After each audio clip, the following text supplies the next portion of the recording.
নমস্কার, এরুচর্চায় সকলকে স্বাগত।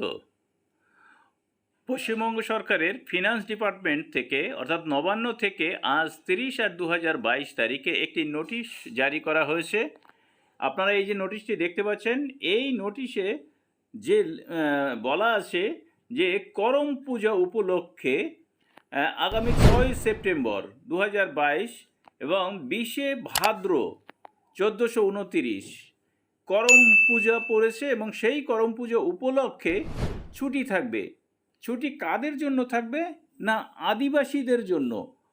পশ্চিমবঙ্গের সমস্ত আদিবাসীদের জন্য সরকারি স্কুল, আধা সরকারি স্কুল, সরকারি বা সরকার অধিকৃত সমস্ত দপ্তরের যারা এই করম পূজার সঙ্গে যুক্ত রয়েছেন, সেই সমস্ত কর্মচারী, শিক্ষক, তাদের প্রত্যেকের কিন্তু ছুটি থাকবে।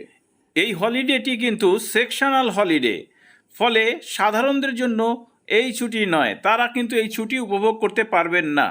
সেই কারণে যে সমস্ত এলাকায় আদিবাসী প্রবণ বা আদিবাসী সংখ্যা গরিষ্ঠ, সেই সমস্ত এলাকার স্কুল হয়তো বা সরকারি অফিস কাছারি সমস্তটি ছুটি থাকতে পারে, কিন্তু এছাড়া অন্যান্য জায়গাতে সমস্ত অফিস কাছারি, স্কুল, কলেজ, সেখানে যে সমস্ত মানুষ এই করম পূজার সঙ্গে যুক্ত, অর্থাৎ সাঁওতাল, ওরাও, মুন্ডারি, খড়কি ইত্যাদি যারা রয়েছেন, সেই সম্প্রদায়ের মানুষ যারা করম পূজা করে থাকেন তাদের ছুটি।